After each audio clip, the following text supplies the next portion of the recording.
Салам достор, мен сіздермен дағы бір пайдалы сайтымен бөлішейін. Бұл сайттың аты iTil.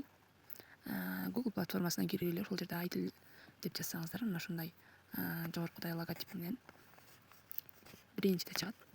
Ошону бассаңыздар, мына ушундай терезе пайда болот. Бул сайт эмне бул?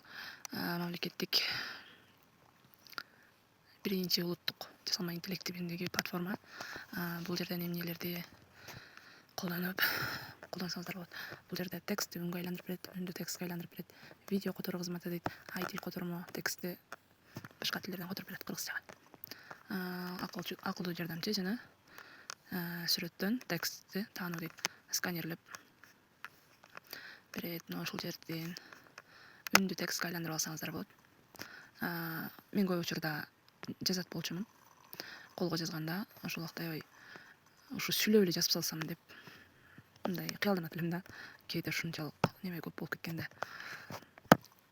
Бул жерде даяр жазылган үн жаздырыңыздар, голосовой диктофонго жаздырганыңыздар даяр болсо, текст же кандайдыр бир нерсени даярдаганда ошону голосовой типин даярдап алып, даяр ошону бул жерге жүктөсөңүз, текстке айландырып берет, же болбосо даяр микрофон аркылуу дароо жаздырам десеңиздер болот.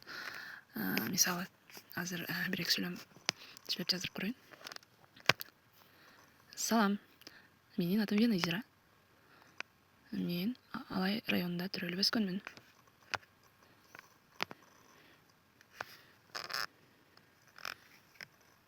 Өзүңүздөр көрүп тургандай, бул жерде биз сүйлөгөн үн жаздырабыз жана анын текст түрүндө жазылган. Бул жерде айрым тыныш белгилеринен бул жаңыдан иштетилип чыккан, толук иштетилип мындай дагыдан дагы кошулуп жаткандыгына байланыштуу анча жерлерден мындай грамматикалык жактан үндүн тунук эмес угулганынан бир аз катачылыктар кетиши мүмкүн, ошондуктан бир аз көз жүгүртүп койгон тура болот.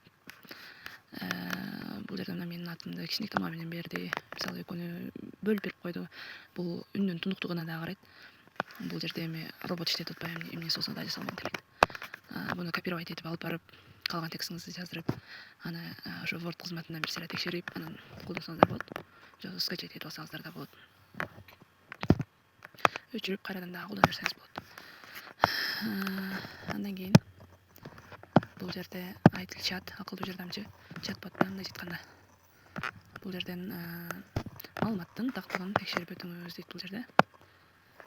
iTil бул жасалма интеллект принцибинде иштеген акылдуу жардамчы катары өз өнүктүрүү этабында болгондуктан маалыматты дайым эле так бере албастыгы жана каталарды кетириши мүмкүн. Ошондуктан маалыматтын тактыгын текшерүүңүздү өтүнөбүз дейт. Саламатсызбы деп жазып көрөлү. Саламатсызбы, эске калып жатам дейт. Бул жерден эмнени айткым келет? Сабактын планын да башка өзүңүзгө керектүү калган нерсеңизди сурасаңыз, жардам бере алат бул жерде. Эгер сиздерге жардам тийген болсо, кубанычта болом. Тааныштарыңыздар менен бөлүшүп, мектепте, мекемелерде иштеген тааныш билиштериңиздер болсо, бөлүшүп жөнөтүп коюңуздар жана лайк басып колдоп койсоңуздар, кубанычта боломун.